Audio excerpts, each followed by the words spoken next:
Então nós estamos diante de uma parábola muito conhecida da gente e também muito bonita, a parábola dos talentos. Talento é uma moeda, né?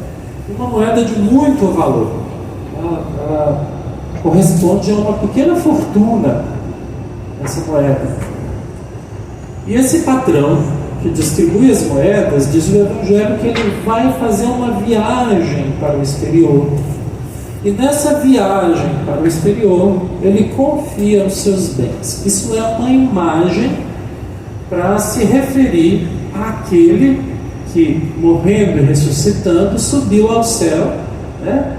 E a gente diz no creio, está sentado à direita de Deus Pai Todo-Poderoso, donde há de vir a julgar os vivos e os mortos. Então ele virá, né? É uma referência então a esse Senhor, que é o Filho de Deus ressuscitado, Jesus Cristo. Só que ao partir, ele não deixa os seus servos desguarnecidos. Ele enche os servos de recursos para eles fazerem o seu trabalho e a sua missão. E aí nós temos 3 servos, né, que recebem 1 talento, o último. O outro recebe 2 talentos, o do meio, e o primeiro recebe 5 talentos. Os 2 primeiros multiplicam os talentos e o outro não multiplica, ele enterra os talentos. Então, a preocupação desse que partiu, né, para o estrangeiro, nós já sabemos o que significa. Esse que partiu para o estrangeiro teve uma preocupação, mas a preocupação dele não foi recebida pelo último. O último deu mais atenção ao medo que ele sentia do patrão. E esse medo que ele sentia do patrão corresponde à imagem que ele tem do patrão. Qual é a imagem? Uma imagem horrorosa. Ele fala: eu sei que o Senhor é um homem severo, né? Que colhes aonde não semeaste. É outra coisa? É uma expressão assim, né? Semeia onde não é. Logo, vamos ver se a gente ouviu direito, né? Vou pegar as palavras dele aqui para vocês.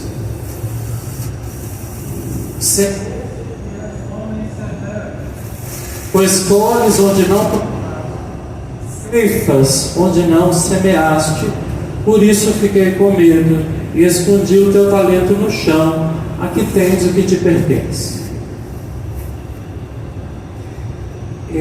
Essa é a imagem que ele tem do patrão. E essa imagem que ele tem do patrão move o seu jeito de agir. Como é que ele age? Ele pega o talento, os dons que Deus deu a ele, e enterra no chão por causa da imagem que ele tem desse patrão, que aqui é a imagem de Deus, é símbolo de Deus. Então a imagem que ele tem de Deus é péssima, é horrorosa, é de um Deus severo, que não é pai, e de um Deus que exige lucro, né? Que exige lucro. E o que a gente vê no patrão é uma outra coisa muito mais importante e mais bonita. Antes de continuar, eu quero convidar vocês que estão de pé, virem se sentar. Tem lugares aqui, pode dar a volta por lá, ó. Porque vocês ficam mais bem acomodados. Tá bom, tem espaço aqui. Qual é a imagem? A imagem é esse homem que cuida dos seus na sua ausência. E como é que ele cuida dos seus na sua ausência? Deixando os talentos. E ele não só cuida dos seus, ele volta. E esse voltar, né, para fazer aqui o julgamento, para prestação de contas, são todas imagens, né, dessa relação. Esse voltar faz com que cada um apresente a ele o que lhe foi confiado. E o que lhe foi confiado rendeu com o primeiro, rendeu com o segundo. E esses primeiros, não se diz qual é a imagem que eles têm de Deus. Só se diz apenas que eles pegaram os 5 talentos, o outro pegou os 2 talentos e fizeram duplicar, né, esses 2 talentos e esses 5 talentos. Certamente não é a imagem que paralisou o outro. O outro ficou paralisado de medo. O medo fez paralisar. E aí ele enterrou e os talentos não foram multiplicados. Para além da questão aqui das imagens, né, que simbolizam outras coisas, outras realidades, esse texto está chamando a nossa atenção para a nossa vida, porque o grande talento é a nossa vida. A gente aprendia, né, antes, que o talento é às vezes uma capacidade particular que eu tenho, ou uma aptidão que eu tenho. Pode ser isso também, mas a gente vai considerar aqui como sendo a própria vida. A vida como um grande dom que Deus nos dá, e esse grande dom que nos é dado, a gente faz esse grande dom multiplicar. A gente faz esse grande dom valer muito mais, né, do que aquilo que a gente recebeu. Ou seja, a gente faz desabrochar, né, aquilo que estava escondido dentro desse grande dom. Como é que a gente faz isso? Como é que a Bíblia explica isso? A Bíblia dá para a gente um exemplo. E o exemplo é o exemplo da mulher, a esposa, a mulher boa. Ela é temente a Deus, ela cuida da casa, ela cuida dos filhos, ela cuida dos empregados, ela trabalha. O marido confia a administração a ela porque ela é eficiente.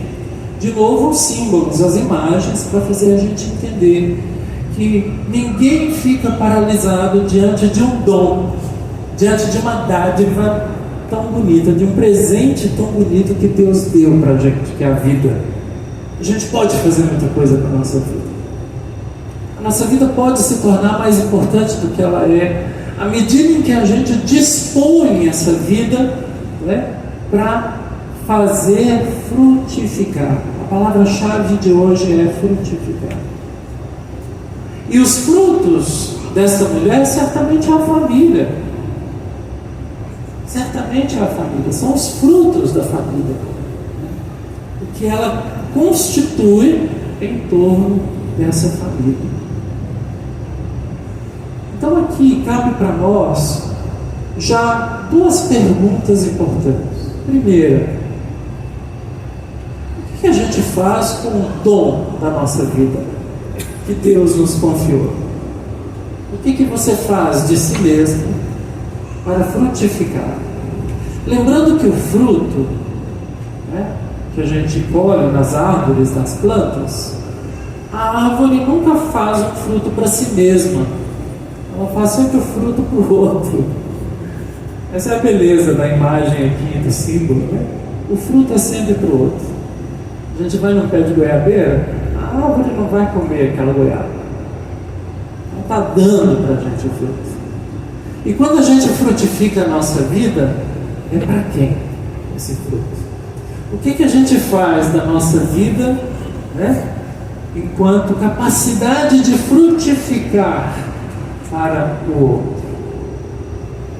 E a segunda pergunta mais importante que a gente precisa examinar, cada um de nós, é: que imagem de Deus nós estamos carregando dentro do nosso coração? Um Deus severo? Um Deus punitivo? Um Deus que fica lá no caderninho anotando cada pecado que você comete? Ou é o Deus de Jesus Cristo, que é Pai amoroso e que nos ensinou a chamá-lo assim, como Pai amoroso? A palavra na oração de Jesus, na língua de Jesus, é Abba, significa papaizinho. Papaizinho. Então é uma relação muito amorosa. Que Deus é? O Deus de Jesus Cristo ou o Deus, né, que te põe para fora no lugar de escuridão onde vai haver choro e ranger de dentes? Qual é a imagem de Deus que nós estamos cultivando aqui na nossa comunidade e na nossa relação com Deus? É isso. No fundo, é isso. E é isso que determina também o olhar dos cristãos que estão esperando a segunda vinda de Jesus. Nós ouvimos na segunda leitura que Paulo está dizendo assim: olha, não cabe a mim dizer a vocês a hora e nem o dia. O importante é que nós estejamos preparados para a vinda do Filho de Deus. Quanto ao dia, a hora, ninguém sabe. Ele virá a qualquer momento. E quando ele vier, que nós estejamos preparados. Em suma, que nós estejamos então frutificando. É isso. Frutificando. Fazendo uma grande coisa com um grande dom que a gente recebeu, que é a vida da gente. Eu sei que vocês fazem isso. Cada um de vocês aqui faz uma grande coisa com a vida que Deus deu a vocês. Eu sei, vocês sabem, mas é preciso fazer mais. O dom, o talento, que é uma moeda, vale muito. Vale muito. E aqui a gente tem dois exemplos na nossa celebração de pessoas que fazem muito com o que receberam. Eu vou primeiro ao exemplo da Otaviana. Uma mulher de Deus, foi assim que eu defini a Otaviana no início. Ela é como a mulher da primeira leitura, que fez produzir o seu talento e frutificou não só para a família, né, mas frutificou também na vida de comunidade, frutificou como profissional, ela era psicóloga, né, frutificou nas suas relações, a ponto de pessoas que não conheciam a Otaviana, por exemplo, estarem presentes no seu enterro.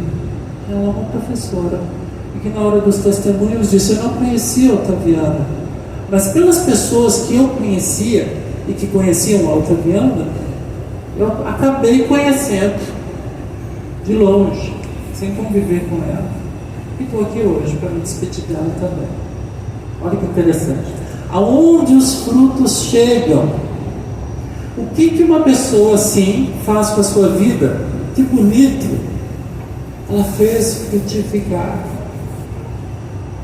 E esses frutos vão permanecer. Esses frutos não vão acabar. Permanecer através de quem conviveu com ela, permanecer através dos filhos, do marido, permanecer através dos exemplos e das coisas boas que ela deixou. O outro exemplo que nós temos diante de nós é o exemplo do Anderson e da Simone. 25 anos de casados. O que é um matrimônio se não fazer a vida frutificar? Não só biologicamente, porque isso também é o fruto do matrimônio, as duas filhas, né, que eles têm, já são fruto desse casamento, desses 25 anos. Isso já é o frutificar. Mas a Simone e o Anderson descobriram, né, que ao lado um do outro eles podem muito mais. E podem muito mais não só em favor de si mesmos, mas também em favor da sua família que eles constituem, e em favor da comunidade, da sociedade, das pessoas que estão no torno deles. E eu conheço a família, é uma família sim, que faz frutificar para os de fora também, não só para si. O Evangelho se tornou coisa concreta na vida do André, da Otaviana, do Leonardo, do Guilherme e da Manu. O Evangelho se transformou em coisa concreta na vida do Anderson, da Simone e das meninas, a Rio Branco, a Laura e a Júlia. Então, tá aí. E de todos esses que estão ainda fazendo a vida frutificar, Deus chamou uma e falou com ela assim: vem participar da minha alegria, serva boa e fiel. Ele chamou a Otaviana para si. A Otaviana, então, está gozando dessa alegria, porque ela fez o máximo, ela deu tudo que ela podia, tudo, a vida inteira, até essa vida, né, se esgotar. Ela deu tudo. E quem fez isso antes da Otaviana? Jesus. Jesus é que fez isso. Por isso, por causa de Jesus, nós estamos aqui. Porque a vida de Jesus continua frutificando aqui para nós, nesse altar. A vida dele é dada para nós como uma árvore. Jesus se chamou de árvore. Eu sou a videira e vocês são os ramos. Sem mim vocês não podem fazer nada. Todo ramo que está em mim frutifica. Meu Pai o poda para que ele dê mais fruto ainda. E aqueles ramos que não frutificam, meu Pai os corta, né? Porque eles não servem para nada. Então, nessa mesa, nós tomamos parte da vida daquele que fez frutificar a si mesmo para os outros. Comendo pão e bebendo vinho, nós recebemos o fruto da vida de Jesus, que nos faz frutificar para os outros. É isso, meus irmãos. A vida só tem sentido quando ela é partida e repartida. A vida que é guardada para si mesma, ela é como um pão embolorado dentro do armário. Vocês já viram um pão embolorado dentro do armário? É porque ele não respira. É porque ele não se parte. Ele fica intacto. Agora, o pão que se reparte, que se dá aos outros, o pão que é fruto para o outro, o vinho que é a fruta esmagada para dar para o outro de beber, esse sim ganha sentido, encontra sentido.